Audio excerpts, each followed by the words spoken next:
एक राजा के 3 प्रश्न। ईश्वर एक है कि अनेक है, तो रहता कहां है, मिलता कैसे है? तीसरा, करता क्या है? राजा ने बड़े बड़े विद्वानों से पूछा 3 ही प्रश्न। ईश्वर एक है कि अनेक, रहता कहां है, मिलता कैसे है, और वो करता क्या है? लोगों ने अपने अपने तरह से उत्तर दिए। राजा संतुष्ट नहीं हुआ। एक दिन राजा अपने घोड़े पर बैठकर जा रहा था। सामने से अलमस्त महात्मा ब्रह्मानंद की मस्ती में लीन, स्वरूपानंद की मस्ती में लीन, मस्ती से झूमते चले आ रहे थे। इसने महात्मा को देखा तो वही प्रश्न किया कि ईश्वर एक है कि अनेक, रहता कहां है, मिलता कैसे है, और करता क्या है? महात्मा उसी मस्ती में बोले कि यह कोई पूछने का ढंग है? तुम घोड़े पर बैठे हो, हम रास्ते में खड़े हैं। अरे पहले कहीं ठहरा,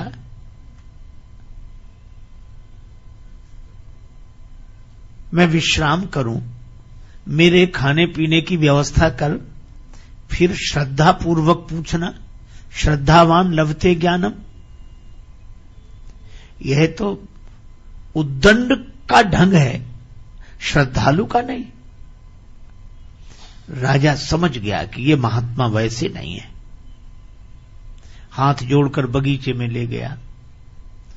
बगीचे में एकांत में कुटिया थी, सारी व्यवस्था थी। महात्मा जी को ठहरा दिया, सब व्यवस्था हो गई। 2 दिन बाद राजा गया कि महाराज अब मेरे प्रश्नों का उत्तर।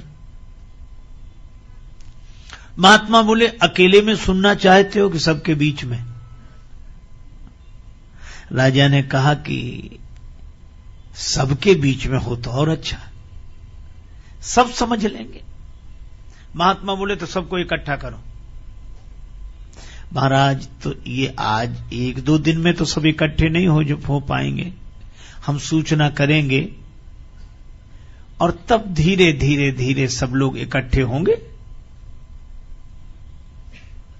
महात्मा ने कहा तो हमें भी कोई जल्दी नहीं है, आराम से इकट्ठा कर लो सबको, और जब सब इकट्ठे हो जाएंगे तभी हम उत्तर देंगे। लेकिन हमारे पास अब मत आना, जब जिस दिन लोग इकट्ठे हों उसी दिन आना, और हम आराम से रहेंगे। राजा चला गया। 1 महीने बाद की तिथि निश्चित हुई। उस दिन दरबार में सभी लोग एकत्रित होंगे, महात्मा प्रश्नों का उत्तर देंगे। राजा ने आना बंद कर दिया। महात्मा अपना बगीचे में भगवान का ध्यान करें, पूजा पाठ करें, मस्ती से आत्मचिंतन करें, आनंद से रहें। शाम को घूमने जाते। खेत पर एक किसान काम करता, सवेरे मिल जाता, शाम को मिल जाता। महात्मा ने उससे मित्रता कर ली और किसान से कहा कि कभी हमें काम पड़े तो हमारा कहना मानोगे? जो आज्ञा महाराज। अब 3 दिन बचे उस तिथि में। महात्मा ने किसान से कहा कि हमें जरूरी काम अब आ गया है, कल तक बता देंगे?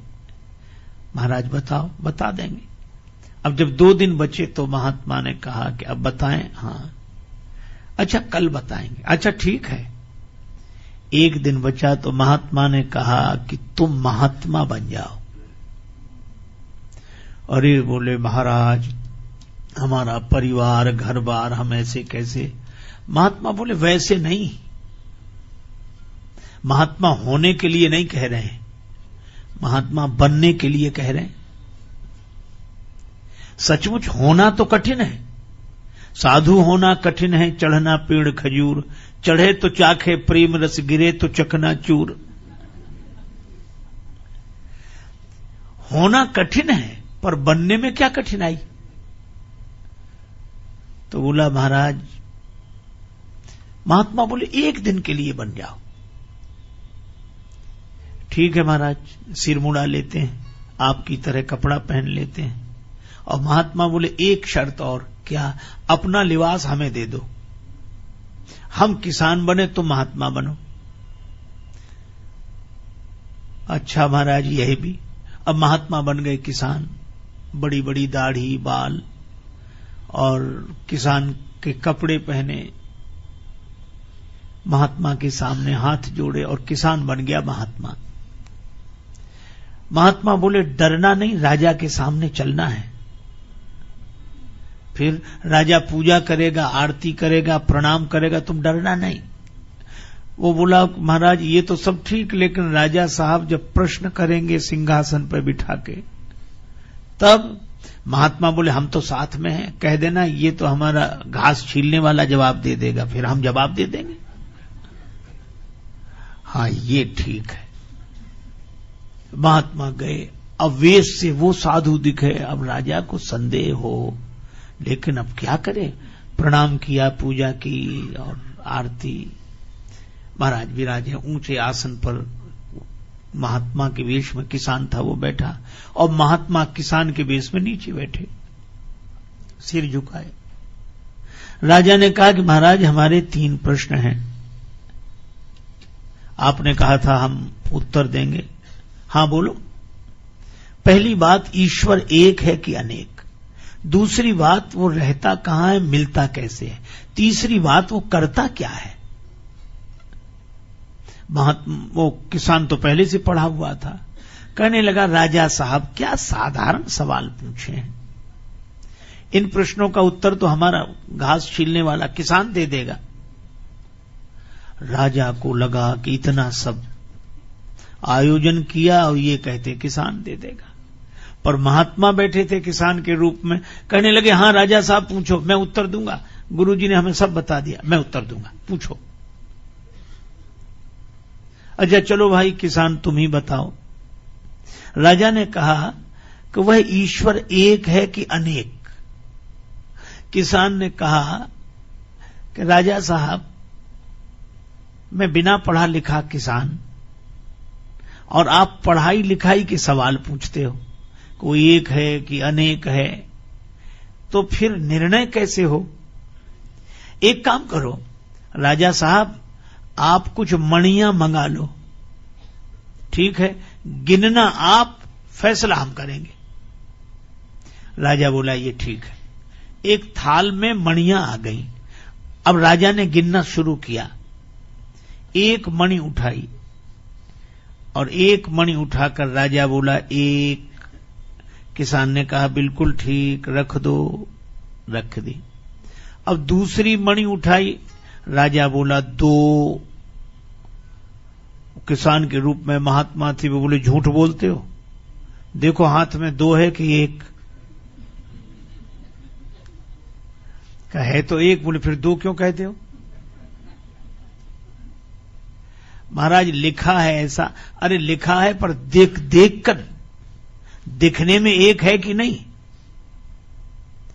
अच्छा वैसे 1 है? बोले हाँ है तो 1 ही। बोले फिर 2 क्यों बोलते हो? अब उसने कहा गिनती मुश्किल हो जाएगी।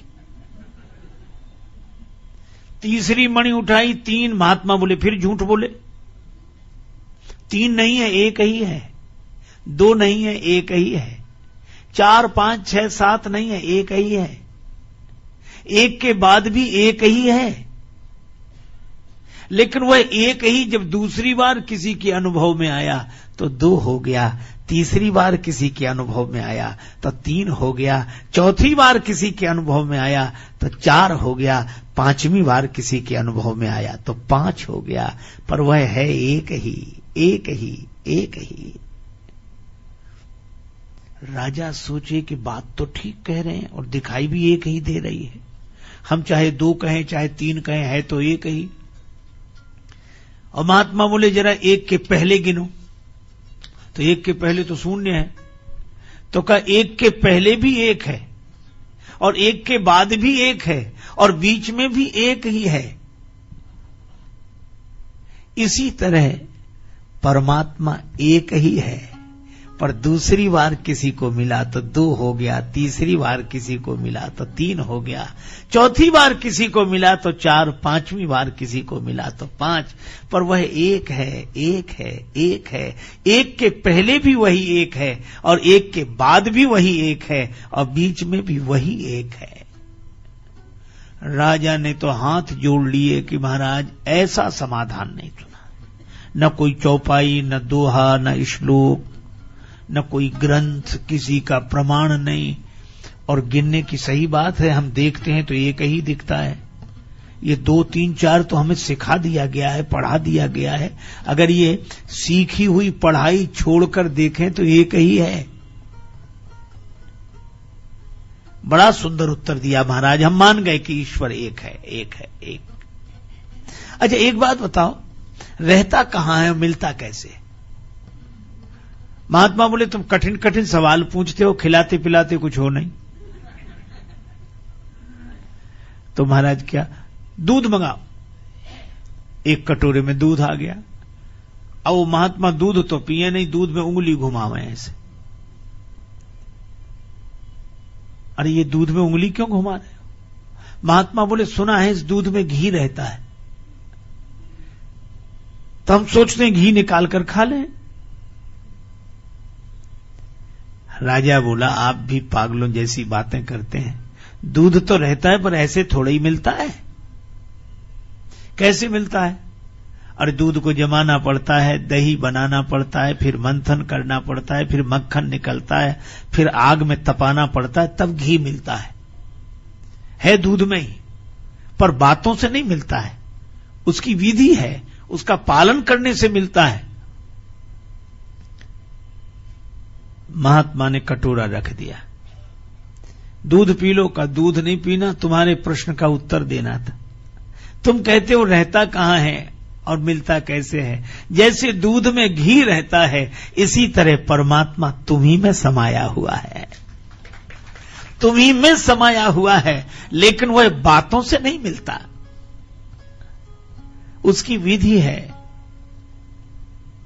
पहले निष्ठा जमानी पड़ती है, फिर विचार की मथानी से उसे मथना पड़ता है, तब वैराग्य का मक्खन निकलता है, फिर तपस्या की अग्नि में तपाते हैं, तब घी प्रकट होता है।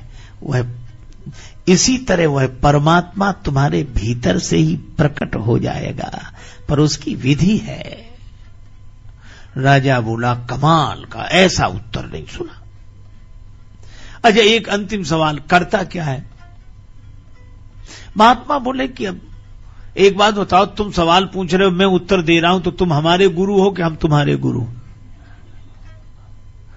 राजा बोला गुरु तो आप ही हो। महात्मा बोले फिर ये कोई ढंग है कि तुम सिंहासन पर राजा बने बैठे रहो, हम नीचे बैठे रहे? फिर उतरो नीचे। राजा नीचे उतरा और किसान के रूप में महात्मा सिंहासन पर जाकर बैठ गए। अब राजा नीचे बैठा, कुछ उत्तर पाने के लिए महात्मा बोले ही नहीं, तो कहा कि महाराज आपने उत्तर नहीं दिया। किसान बोला यही करता है, राजा को किसान की जगह बिठा देता है, किसान को राजा की जगह बिठा देता है, बड़ों को छोटा बना देना, छोटे को बड़ा बना देना, यही उसका काम है, रोज यही करता रहता है। मसकई करई विरंज प्रभु अजहि मसकते हीन।